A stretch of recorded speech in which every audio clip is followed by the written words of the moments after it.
Welcome to T-SAT. This is Bhushan Govindula. ఈరోజు తెలంగాణ ఉద్యమంలో భాగంగా ముల్కీ. సాధారణంగా తెలంగాణ ఉద్యమంలో ప్రధాన కీలక పాత్ర పోషించిన అంశం ముల్కీ. సాధారణంగా ఈ ముల్కీ నిజాం రాజ్యం నుండే ఒక ఉద్యమ రూపాన్ని సంతరించుకుంది. మరి సాధారణంగా ఈ ముల్కీ అనే భావన ఎప్పటి నుండి ప్రారంభమైంది, ఆ నేపథ్యాన్ని మనం పూర్తిగా తెలుసుకున్నప్పుడే అది తొలిదశ ఉద్యమంలో దాని యొక్క పాత్ర ఏంటి, మలిదశ ఉద్యమంలో దాని యొక్క పాత్ర ఏంటి, రాష్ట్రం ఆవిర్భావంలో ముల్కీ యొక్క పాత్ర ఏంటి, ఆ పాత్రను తెలుసుకునే ముందు అసలు ఈ ముల్కీ అనే పదం, ఆ పదజాలం యొక్క అర్థం ఏంటి, ఆ విషయాన్ని మనం గమనిస్తే ముల్కీ ఉద్యమం ఆవిర్భావము అంటున్నాం. సాధారణంగా ఈ ముల్కీ ఉద్యమము అనేది హైదరాబాద్ రాజకీయ చరిత్రలో ముల్కీ ఉద్యమాలు ప్రముఖ పాత్ర వహించాయి అంటున్నాం. ఎందుకంటే ఇక్కడ హైదరాబాద్ రాజకీయ చరిత్ర అంటే నిజాం రాజుల కాలము అంటున్నాం. ఎప్పుడైతే 1857 తిరుగుబాటు, దాన్నే మనము సైనికుల తిరుగుబాటు అంటున్నాం, దాన్నే మనము పితూరి తిరుగుబాటు అంటున్నాం. అలాంటి తిరుగుబాటు జరిగిన తర్వాత జరిగిన పరిణామాల నేపథ్యంలో ఉత్తర భారతం నుండి అనేక మంది హైదరాబాద్ కేంద్రంగా స్థిరపడ్డారు. అప్పటికే బహుమనీల రూపంలో, అప్పటికే కుతుబ్షాయిల రూపంలో, అప్పటికే నిజాంల రూపంలో అనేక మంది ఇరాన్, ఇరాక్, టర్కీ వంటి దేశాల నుండి వచ్చి కూడా స్థిరపడడం జరిగింది. తద్వారా వాళ్ళ మధ్య ఏర్పడిన భేదాభిప్రాయాలు క్రమంగా హైదరాబాద్ కేంద్రంగా నివసిస్తున్న ఆ జనాభా మీద పడడం జరిగింది. క్రమంగా అది ఒక ఉద్యమ రూపాన్ని సంతరించుకోవడం జరిగింది.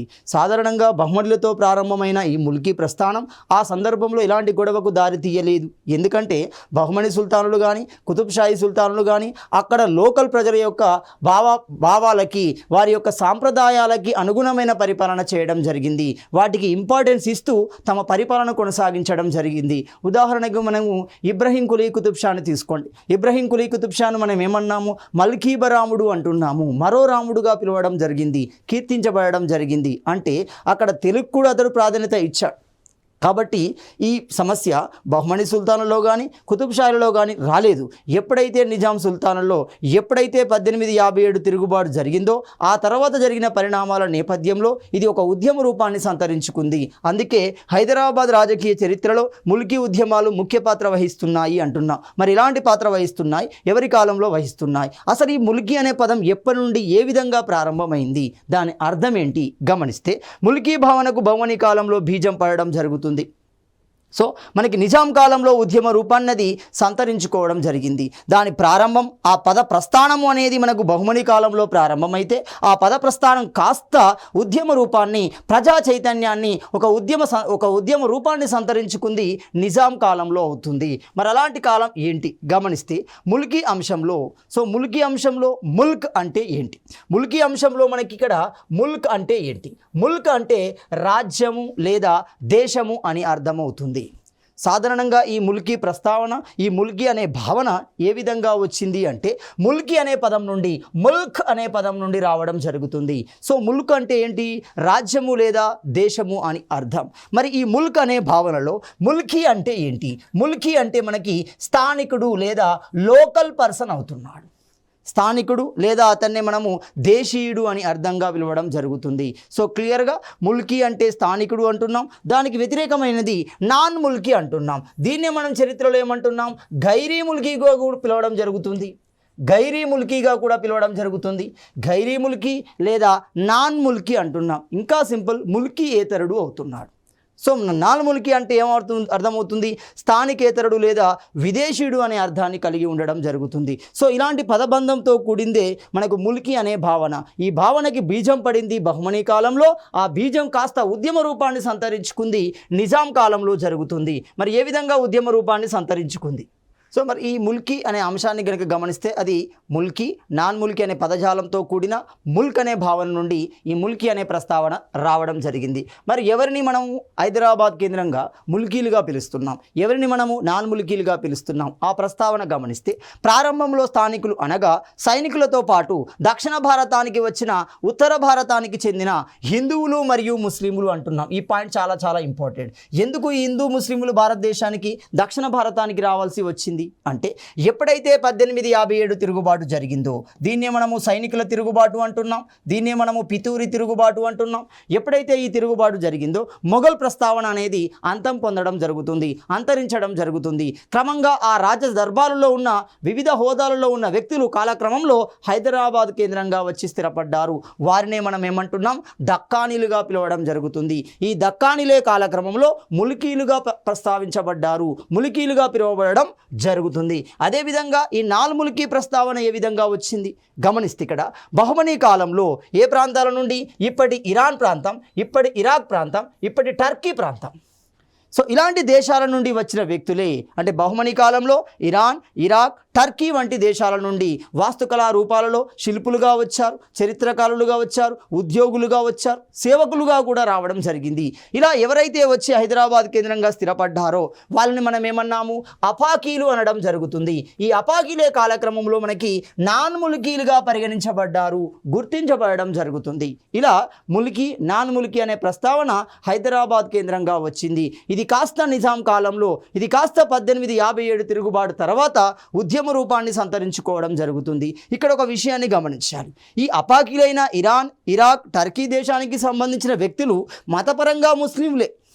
ఉత్తర భారతం నుండి వచ్చిన ముస్లింలే మతపరంగా. సో మతం యొక్క అంతర్లీనంగా గమనిస్తే 2 భాగాలు స్పష్టంగా కనబడడం జరుగుతుంది. అందులో ఒక భాగాన్ని కనుక గమనిస్తే సున్నీ అంటున్నాం, రెండో భాగాన్ని గమనిస్తే షియాలు అంటున్నాం. సో ఇక్కడ ఎవరు మరి నాన్ ముల్కీలు షియాలా, ముల్కీలు షియాలా గమనిస్తే ఉత్తర భారతం నుండి వచ్చిన ఆ ముల్కీలను మనము సున్నీలుగా గమనించడం జరుగుతుంది. అంటే సింపుల్, దక్కానీలే మనకు సున్నీ మతానికి సంబంధించిన వ్యక్తులు. ఇరాన్, ఇరాక్, టర్కీ దేశాల నుండి వచ్చిన నాన్ ముల్కీలే మనకు షియా మతాన్ని అనుసరించడం జరుగుతుంది. ఇది మీకు క్లియర్గా ఎప్పుడు 6వ నిజాం కాలంలో స్పష్టంగా కనబడుతుంది చూడండి.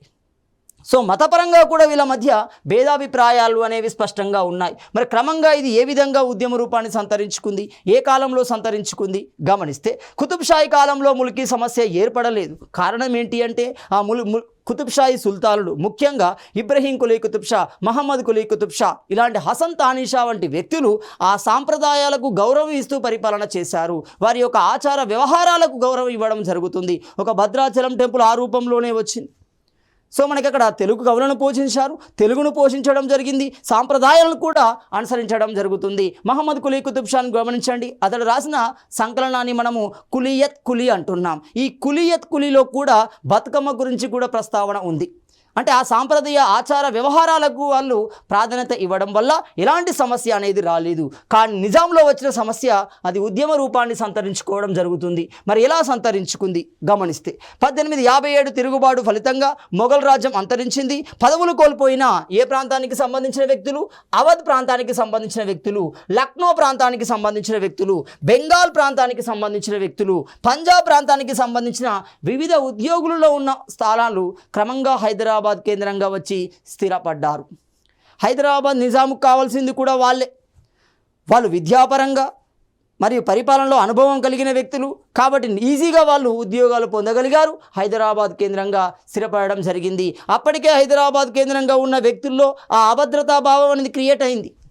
తద్వారా అప్పటికే హైదరాబాద్లో ఉన్న వ్యక్తులు, ఇక్కడ నుండి వచ్చిన వ్యక్తుల మధ్య భేదాభిప్రాయమే క్రమంగా ఒక ఉద్యమాన్ని సంతరించుకోవడం జరుగుతుంది.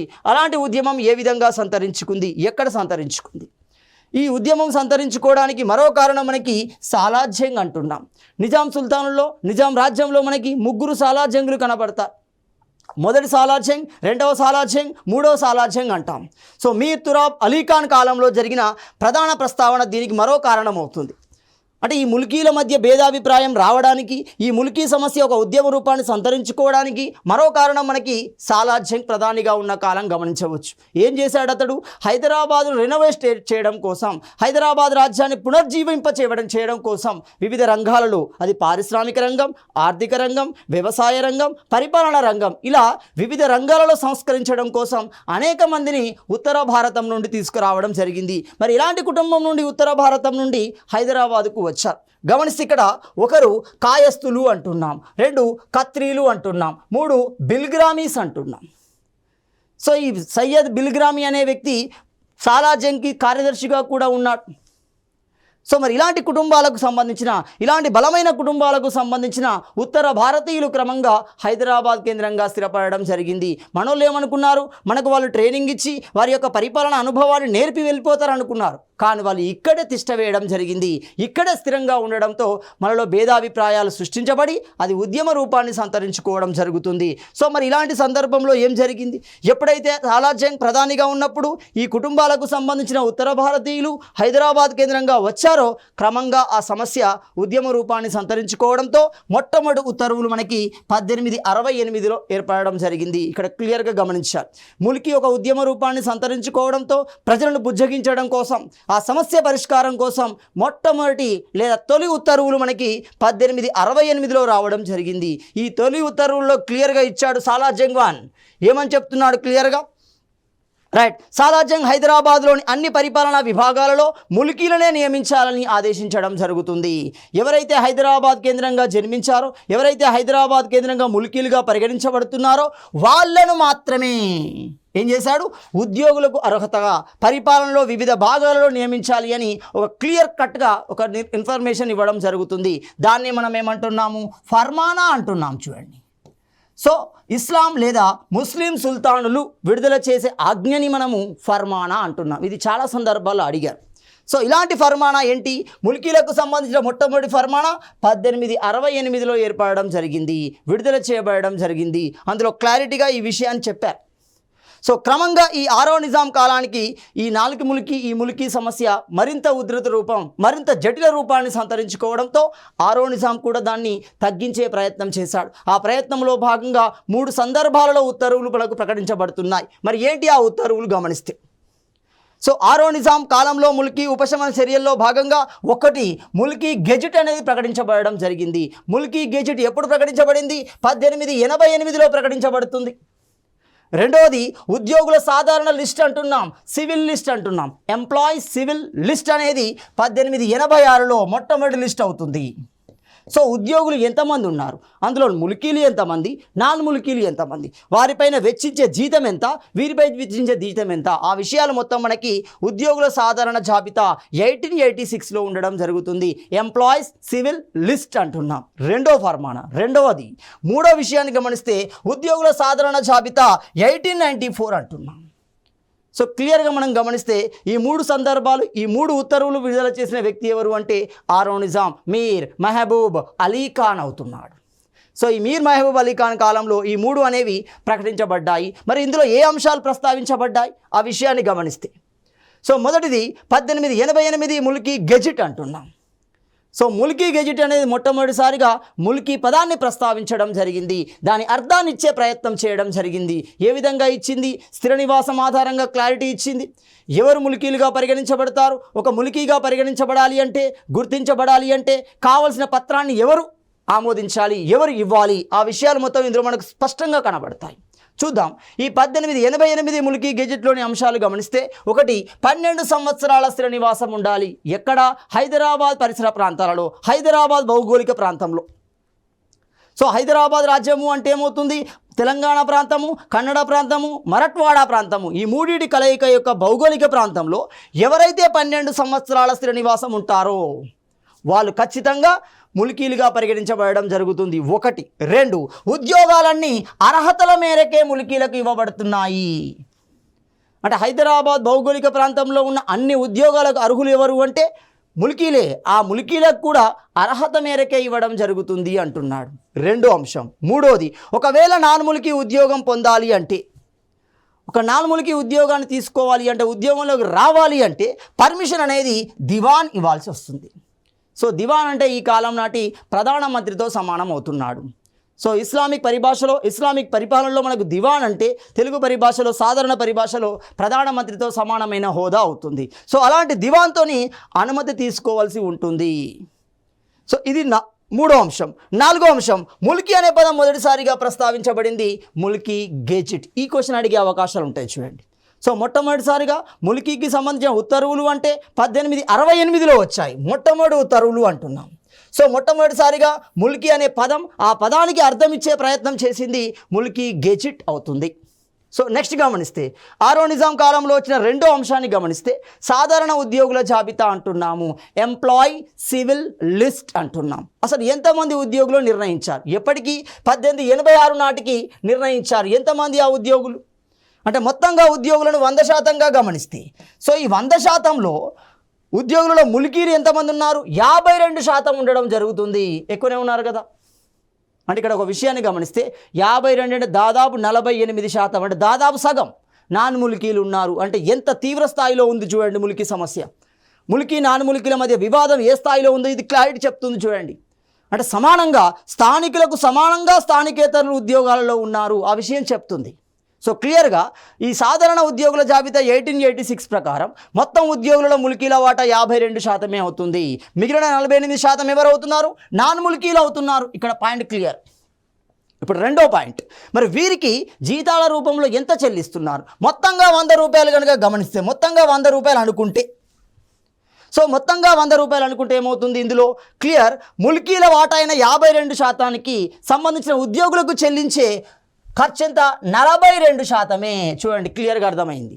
అంటే 52% వాటా సంఖ్యాపరంగా ఉన్నారు, వాళ్ళకి ఇచ్చే జీతం 42% ఉంది. అంటే అర్థం ఏంటి? వాళ్ళు చిన్న ఉద్యోగాలలో స్థిరపడి ఉన్నారు అని అర్థం.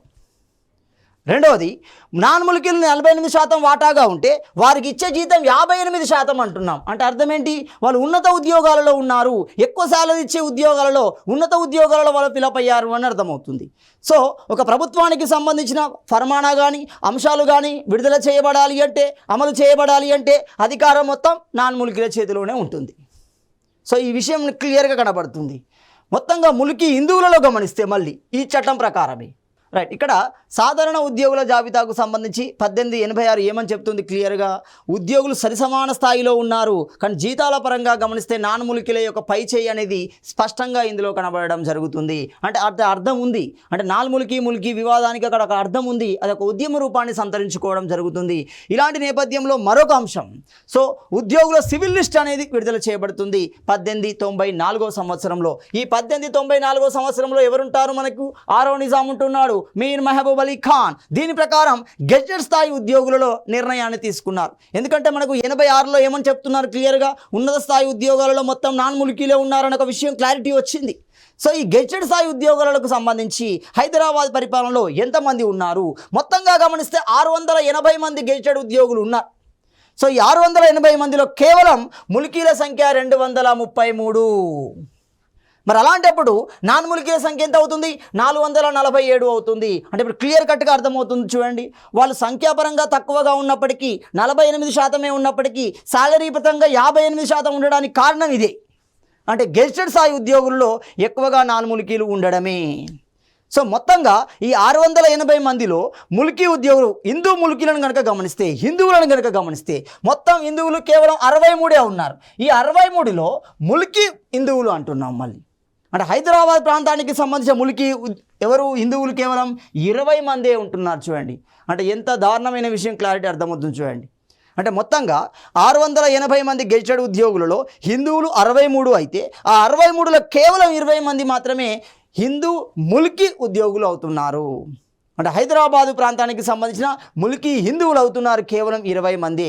అంటే 660 మందిలో ఎంత అవకతవకలు ఉన్నాయి చూడండి. అంటే ముస్లింల మెజారిటీ కనబడుతుంది, నాన్ ములికీల మెజారిటీ అనేది స్పష్టంగా కనబడడం జరుగుతుంది.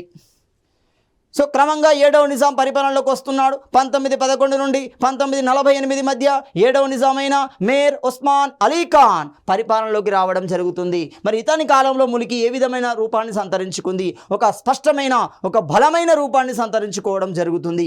ఎందుకంటే అప్పటి వరకు విడుదల చేయబడిన ఫర్మానాలు ఏవి పూర్తి స్థాయిలో అమలు చేయబడలేదు. ప్రజలకు అన్యాయం జరుగుతూనే ఉంది. నాన్ ములికీలు ములికీల మీద తమ పెత్తనాన్ని, తమ ఆధిపత్యాన్ని కొనసాగిస్తూనే ఉన్నారు. క్రమంగా తమ కుటుంబాలు తమకు ఫేవర్గా ఉన్న వ్యక్తులనే ఉద్యోగులుగా నియమించుకోవడం జరుగుతుంది. సో ఇలాంటి నేపథ్యంలో 7వ నిజాం కాలంలో కూడా ములికీకి సంబంధించిన ఉద్యమం అనేది ప్రారంభమవుతుంది. సో క్రమంగా 7వ నిజాం కూడా ఈ ములికీ సమస్యకి పరిష్కారం దిశలో 2 ఫర్మానాలు విడుదల చేయడం జరుగుతుంది. మొట్టమొదటి ఫర్మానం గమనిస్తే 1919 ఫర్మానా అంటున్నాం. రెండో ఫర్మానాను గమనిస్తే 1933 ఫర్మానా అంటున్నాం. ఇప్పుడు క్వశ్చన్ క్లియర్గా గమనించాలి. 6వ నిజాం కాలానికి సంబంధిస్తే 3 ఫర్మానాలు 3 అంశాలు వస్తాయి. 7వ నిజాం కాలానికి గమనిస్తే 2 అంశాలు రావడం జరుగుతుంది. 5వ నిజాం కాలానికి గమనిస్తే మొట్టమొదటి ఉత్తర్వులు వస్తున్నాయి. సో మరి 1919 ఫర్మానా 1933 ఫర్మానాలో ఏ అంశాలు ప్రస్తావించబడ్డాయి? సో 1919 ఫర్మానాన్ని గమనిస్తే దీనికి ఉన్న మరొక పేరే 9వ కుర్దాడ్ 1354 ఫసలి అంటున్నాం. ఇది ఉర్దూ పదజాలంలో ఉంటుంది. ఈ ఫర్మానా యొక్క పూర్తి పేరు కనుక గమనిస్తే 1354 ఫసలి అంటున్నాం. ఈ ఫసలి ఎన్నో కుర్దాడ్ 9వ కుర్దాడ్గా పిలువబడడం జరుగుతుంది. సో ఇందులో ఏమున్నాయి? వీటిని మనము ముల్కీ నిబంధనలుగా పిలవడం జరిగింది. సో 1888 ముల్కీ గెజిట్లో మొట్టమొదటిసారిగా ముల్కీ పదం ప్రస్తావించబడితే ఇక్కడ నిబంధనలు ఇక్కడ ప్రస్తావించబడడం జరిగింది. కండిషన్స్ క్లియర్ కట్గా చెప్పారు. ఎవరు ముల్కీలుగా ఉంటారు, ఎవరు నాన్ ముల్కీలుగా ఉంటారు, ఎలాంటి పరిస్థితుల్లో వాళ్ళు ముల్కీలుగా పరిగణించబడతారు, ఎలాంటి పరిస్థితుల్లో వాళ్ళు నాన్ ముల్కీలుగా పరిగణించబడతారు. అలాంటి స్పష్టమైన విభజన మనకి ఫర్మానాలో కనబడుతుంది. అందుకే 1919 ఫర్మానాను మనము ముల్కీ నిబంధనల ఫర్మానాగా పిలవడం జరుగుతుంది. సో ఇందులో ఏమున్నాయి గమనిస్తే ప్రభుత్వ ఉద్యోగాలలో ముల్కీలను మాత్రమే నియమించాలి అని మొదటి అంశాన్ని ప్రస్తావించారు. అంటే హైదరాబాద్ పరిపాలన వ్యవస్థలో ఉన్న అన్ని ప్రభుత్వ ఉద్యోగాలలో కేవలం ముల్కీలను మాత్రమే. మరి ఎవరు ముల్కీలు అవుతారు? క్లియర్గా 12 ఏమవుతుంది ఇక్కడ మనకి మార్చారు చూడండి. అక్కడ మనకి 6వ నిజాం కాలంలో 12 సంవత్సరాల స్థిర నివాసాన్ని తీసుకుంటే ఇక్కడ 15 సంవత్సరాల స్థిర నివాసాన్ని తీసుకోవడం జరుగుతుంది. ఎవరైతే 15 సంవత్సరాల స్థిర నివాసాన్ని కలిగి ఉండి మేము హైదరాబాద్ను విడిచి వెళ్ళము, ఇక్కడే స్థిరపడతాము అనే ఒక అఫిడవిట్ కనుక ఇస్తే వారిని ముల్కీలుగా పరిగణిస్తారు. వాళ్ళను ప్రభుత్వ ఉద్యోగాలలో కన్సిడర్ చేయడం జరుగుతుంది. ఒకటో అంశం. రెండోది, హైదరాబాద్ రాజ్యంలో జన్మించిన వ్యక్తి అయి ఉండాలి. ఇక్కడ కండిషన్ బాగా గమనించండి. హైదరాబాద్లో జన్మించిన వ్యక్తి అయితే, ఉదాహరణకి ఢిల్లీ ప్రాంతానికి సంబంధించిన వ్యక్తి జన్మతః ఆ రోజే హైదరాబాద్లో జన్మిస్తే అతడు ముల్కీ అవుతాడా? కాదు. ఇక్కడ ఏమాయాలి? ఎవరికైతే ఆ వ్యక్తి జన్మిస్తున్నాడో ఆ సంతానం 15 సంవత్సరాల కాలాన్ని పూర్తి చేసుకొని ఉండాలి. ఈ కండిషన్ అప్లై ఉండాలి. అంటే ఇప్పుడు క్లియర్గా గమనించండి. హైదరాబాద్ రాజ్యంలో జన్మించిన సందర్భంలో తమ కుటుంబం లేదా తండ్రి ముల్కీ కండిషన్ ఫుల్ఫిల్ చేసి ఉండాలి. ఆ సందర్భంలో అతన్ని మనం ఏమంటున్నాం? ముల్కీగా పరిగణించడం జరుగుతుంది. 3, 15 సంవత్సరాల సమయాన్ని పూర్తి చేసుకొని ఉండాలి అన్నారు. అక్కడ 12 సంవత్సరాలు మాత్రమే చెప్పారు. కన్ఫ్యూజ్ కావద్దు. 6వ నిజాం కాలంలో 12 సంవత్సరాల శ్రీనివాసం తీసుకుంటే 7వ నిజాం కాలంలో 1919 ఫర్మానా ప్రకారం 15 సంవత్సరాల పూర్తి నివాసాన్ని స్థిర నివాసాన్ని తీసుకోవడం జరుగుతుంది. 15 సంవత్సరాలు ఉద్యోగం చేసిన వారి పిల్లలు కూడా ముల్కీలుగా పరిగణించబడతారు. అంటే ఎవరైతే ఉత్తర భారతం నుండి కానీ ఏ ప్రాంతం నుండైనా రాని హైదరాబాదులో వరుసగా 15 సంవత్సరాలు తమ ఉద్యోగాన్ని పూర్తి చేసుకుంటే తమ పిల్లలు కూడా ముల్కీలుగా, తమకు జన్మించిన పిల్లలు కూడా ముల్కీలుగా పరిగణించబడతారు అనే విషయాన్ని ఇక్కడ చెప్పారు. 5వ విషయాన్ని గమనిస్తే భర్త ముల్కీ అయితే భార్య కూడా ముల్కీ అంటాం. ఈ క్వశ్చన్ని లోతుగా గమనించండి, ఈ అంశాన్ని లోతుగా గమనించండి. భర్త ముల్కీ అంటే అర్థం ఏంటి? ఆ ముల్కీ కండిషన్ ఫుల్ఫిల్ చేయాలి. ఒక ఉద్యోగిగా ఉన్న భర్త తన భార్యను ముల్కీగా మార్చగలుగుతాడా అంటే కాదు. ఉద్యోగిగా ఉన్న భర్త హైదరాబాద్లో 15 సంవత్సరాలు పూర్తి చేసుకొని ఉండాలి. అప్పుడు ఆ భార్య కూడా ముల్కీగా పరిగణించబడుతుంది. అంటే ఒక వ్యక్తి హైదరాబాద్లో ఉన్న ముల్కీ నియమాలను ఫుల్ఫిల్ చేసినప్పుడు అతని భార్య కూడా ముల్కీగా పరిగణించబడుతుంది అనేది ఈ విషయం చెప్తుంది. నెక్స్ట్, మరి ఈ చట్టం ప్రకారం, ఈ ఫర్మానా ప్రకారం ఎవరు ముల్కీ ధృవీకరణ పత్రాన్ని ఇవ్వడం జరుగుతుంది? సో మనకి 6వ నిజాం కాలంలో ప్రధాని ఇస్తున్నాడు, ఇక్కడ తాలూక్దార్ ఇస్తున్నాడు. తాలూక్దార్నే మనం ఏమంటాం? ఇప్పుడు కలెక్టర్స్కు సమానమైన స్థాయిగా ఉంటుంది. మనకు సాలార్జంగ్ సృష్టించిన రెవెన్యూ విధానాలలో మొట్టమొదటి పొజిషన్ ఏంటి అంటే తాలూక్దార్ వ్యవస్థ అవుతుంది. జిల్లాబందీ విధానంలో రెవెన్యూ వసూలు కోసం నియమించబడిన అధికారులు నెలవారీ జీతం ఆధారంగా ఏర్పడిన అధికారులే తాలూక్దార్లు అవుతారు. ఒక అవ్వల్ తాలూక్దార్, ఒక సోయం తాలూక్దార్, ఒక దోయం తాలూక్దార్, ఇలాంటి తాలూక్దార్స్ ఉంటారు. సో తాలూక్దార్ లేదా కలెక్టర్ స్థాయి ఉద్యోగి ఆ ధృవీకరణ పత్రాన్ని ఇవ్వగలుగుతున్నాడు. ఏ చట్టం ప్రకారం? 1919 చట్టం ప్రకారం అవుతుంది. సో 1933 చట్టం లేదా ఫర్మానా అంటున్నాం. సో సింపుల్గా ఫర్మానా అనే ఎక్కడ అంటున్నాము అంటే ఇస్లాం పరిభాషలో, ఇస్లాం పరిపాలన వ్యవస్థలో సుల్తాన్ చేత జారీ చేయబడిన ఆజ్ఞని ఫర్మానా అంటున్నాం. సో మన రాష్ట్రపతి చేసే చట్టాన్ని కూడా మనం ఫర్మానా కింద కన్సిడర్ చేయవచ్చు. సో ఇది సమానమైన భావజాలాన్ని కలిగి ఉంటాయి. సో మనకు 1933 ఫర్మానా ఏంటి? సో 1933 ఫర్మానాలో అసలు ములికీకి ఒక సంపూర్ణమైన నిర్వచనాన్ని ఇవ్వడం జరిగింది. ఇప్పటి వరకు వచ్చిన సమస్యలని పరిష్కారం ఇందులో చూపించాడు. కొన్ని ఎరేజ్ అయ్యారు చూడండి. ఎలాంటి ఎరేజ్ అవుతాయో చూడండి. ఉదాహరణకి ఒక హైదరాబాదీ ములికి అమ్మాయి నాన్ ములికిని వివాహం చేసుకుంటే ఆమె ఏమవుతుంది? రెండవది, ఒక హైదరాబాద్ ములికి అమ్మాయి నాన్ ములికిని చేసుకున్నాడు, సపోజ్గా ఆమె భర్త చనిపోయాడు, మనం ఆమెను ఏ విధంగా కన్సిడర్ చేయాలి? ఇలాంటి అనేక రకాల ప్రశ్నలు, సవాళ్ళు అనేవి ఉద్భవించాయి. వీటికి పరిష్కారంగా 1933లో సంపూర్ణమైన నిర్వచనాన్ని ఇవ్వడం జరిగింది. అందుకే 1933 ఫర్మానాన్ని మనం ఏమంటున్నాం? పూర్తి స్థాయి ముల్కీ సవివరణ ఇచ్చిన ఫర్మానాగా మనము పిలవడం జరుగుతుంది. అంటే సంపూర్ణమైన వివరణని ముల్కీకి ఇవ్వడం జరుగుతుంది. అంటే ఇప్పుడు క్లియర్ చూడండి. 1888లో ముల్కీ పదం ప్రస్తావించబడితే, 1919లో ముల్కీ నిబంధనలు ప్రస్తావించబడితే, 1933లో ముల్కీకి పూర్తి నిర్వచనాన్ని, పూర్తి సమాచారాన్ని ఇక్కడ పొందుపరచడం జరిగింది. మరి ఏం చెప్పిందో చూద్దాం. ఒకటి, హైదరాబాద్లో జన్మించిన వారు సహజ పౌరులు ముల్కీలుగా పరిగణించబడతారు అంటున్నాం. అంటే జన్మించేటప్పుడు కూడా ఆ ముల్కీ కండిషన్ అతను పూర్తి చేసి ఉండాలి. ఇప్పుడు ఉదాహరణ చూడండి, ఒక భారతీయుడు ఎప్పుడైనా అమెరికాలో ఎన్ఆర్ఐ ఎప్పుడు తీసుకుంటాడు? అక్కడ ఆ కండిషన్ ఫుల్ఫిల్ చేయాలి, పుట్టినంత మాత్రాన తీసుకోలేడు. అంటే వారి తల్లిదండ్రులు ఆ కండిషన్ ఫుల్ఫిల్ చేసి ఉండాలి. అలాంటి సందర్భం అన్నట్టు ఇక్కడ.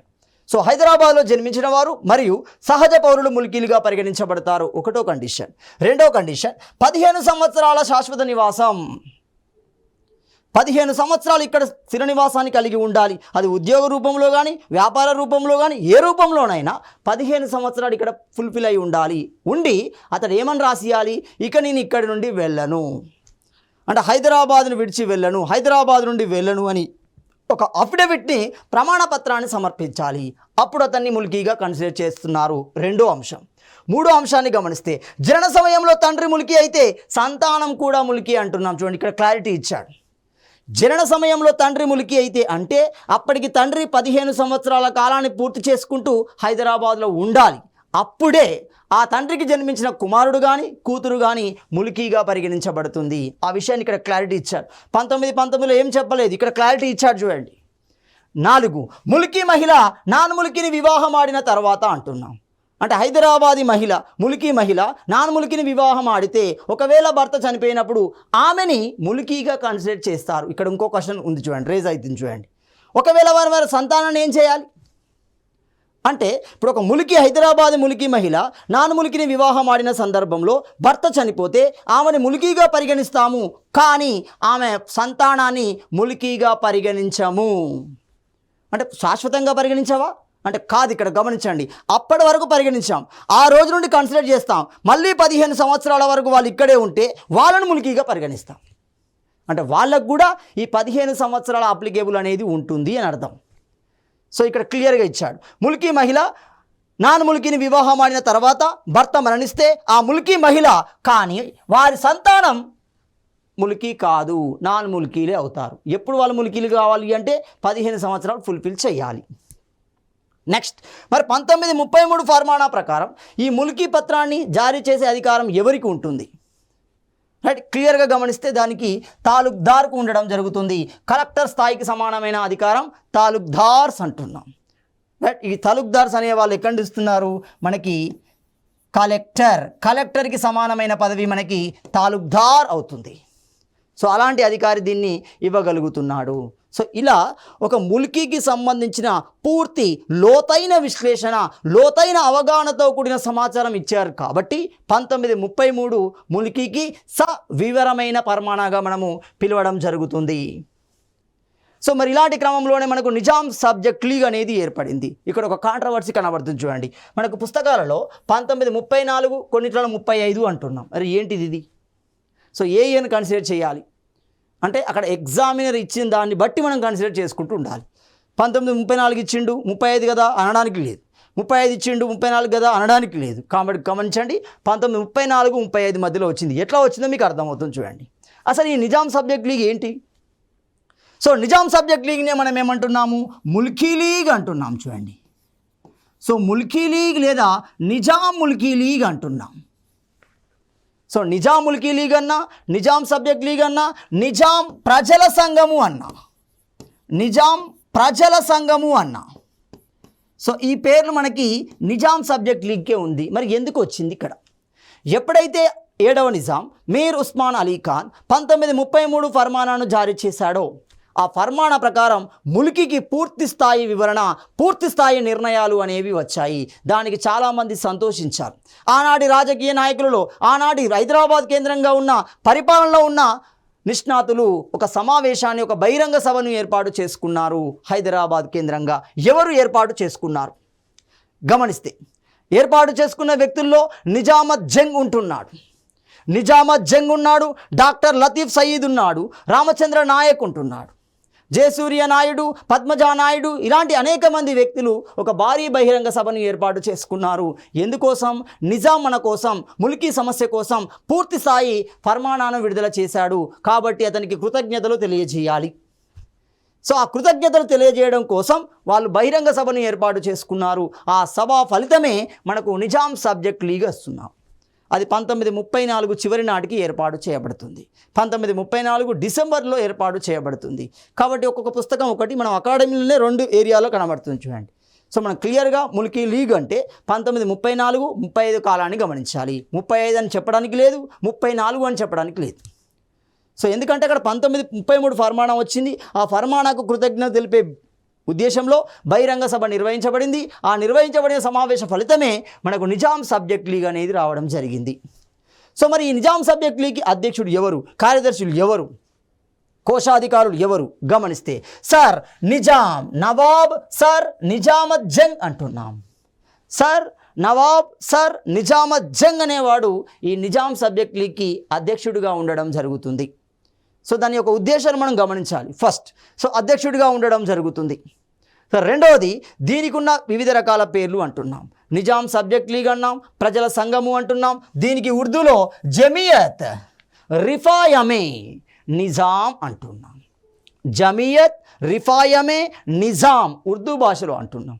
తెలుగులో అయితే నిజాం ప్రజల సంఘము అంటున్నాం. ఇంగ్లీష్లో అయితే ది నిజాం సబ్జెక్ట్ లీగ్ అంటున్నాం. సో ఇలా వివిధ పేర్లను కలిగి ఉన్న సంస్థకి అధ్యక్షుడిగా నిజామత్ జంగ్ ఉండడం జరుగుతుంది. ఈ సంస్థ యొక్క ఉపాధ్యక్షులు కనుక గమనిస్తే, మొట్టమొదటి ఉపాధ్యక్షుడు డాక్టర్ లతీఫ్ సయీద్ అంటున్నాం, రెండవ ఉపాధ్యక్షుడు రామచంద్ర నాయక్ అంటున్నాం. ఉపాధ్యక్షులుగా ఉన్నారు. అదేవిధంగా ఈ సంస్థ కోశాధికారి, ఈ నిజాం ప్రజల సంఘం యొక్క కోశాధికారి బారిస్టర్ నౌషీద్ చినాయ్ అంటున్నాం. నౌషీద్ చినాయ్ దీనికి కోశాధికారిగా ఉండడం జరుగుతుంది, ట్రెజరీగా ఉంటున్నాడు. అదేవిధంగా కార్యదర్శులు సెక్రటరీస్ ఎవరుంటున్నారు, చాలామంది ఉన్నారు చూడండి. అందులో సెక్రటరీలో మొదటి సెక్రటరీ హబీద్ హసన్ అంటున్నాం, ఒకటో సెక్రటరీ. రెండో సెక్రటరీ బూర్గుల రామకృష్ణారావు. బూర్గుల రామకృష్ణారావు యొక్క అసలు పేరు, అది బూర్గుల అనేది అతని యొక్క నివాసం, అతని యొక్క గ్రామానికి సంబంధించిన పేరు. ఇక్కడ పుల్లమరాజు రామకృష్ణారావు అనేది అసలు పేరు, అతడు బూర్గుల రామకృష్ణారావు. 3 శ్రీనివాస శర్మ. ఇలాంటి వ్యక్తులు కార్యదర్శులుగా నియమించబడ్డారు. మొత్తంగా మనకు నిజాం ప్రజల సంఘం అనేది ఏర్పాటు చేయబడింది. మరి దీని యొక్క ఉద్దేశం ఏంటి, దీని యొక్క లక్ష్యాలు ఏంటి గమనిస్తే, ముల్కీ ప్రజల హక్కులను కాపాడడం, ప్రజల చేత ఎన్నుకోబడిన శాసనసభకు ప్రభుత్వం బాధ్యత వహించే విధంగా రాజ్యాంగ స్థాపనకు కృషి చేయడం, మొత్తంగా నిజాంకి కృతజ్ఞతాభావాన్ని తెలియజేయడం. సో కాలక్రమంలో ఏమవుతుంది, ఈ నిజాం ప్రజల సంఘం బాధ్యతాయుత ప్రభుత్వాన్ని కోరుకుంటుంది, రిప్రజెంటేటివ్ గవర్నమెంట్ని కోరుకోవడంతో నిజాం కోపగించి 1939లో ఈ నిజాం సంఘాన్ని రద్దు చేయడం జరిగింది. సో ఇలా మనకి ముల్కీ పరిణామం వల్ల నిజాం సబ్జెక్ట్ లీగ్ అనేది ఏర్పాటు చేయబడుతుంది. సో మొత్తం తెలంగాణ ఉద్యమంలో క్రియాశీలక పాత్ర పోషించింది. 1969 ఉద్యమంలో క్రియాశీలక పాత్ర పోషించింది. మలిదశ ఉద్యమంలో క్రియాశీలక పాత్ర పోషించిన అంశాలలో మొట్టమొదటి అంశం ముల్కీ అంశమే అవుతుంది. అదే కాలక్రమంలో నీరు, నిధులు, నియామకాలు అనే అంశాలుగా మార్చబడి పూర్తిగా ఉద్యమాన్ని నిర్మించి 2014 రాష్ట్ర ఏర్పాటుకు అది ప్రధాన కారణం కావడం జరుగుతుంది. సో ఇలా మనకు హైదరాబాద్ కేంద్రంగా ముల్కీ ప్రస్థానం అనేది ప్రారంభం కావడం జరిగింది. సో తదుపరి అంశాన్ని మనము తదుపరి వీడియోలో చర్చించుకుందాం.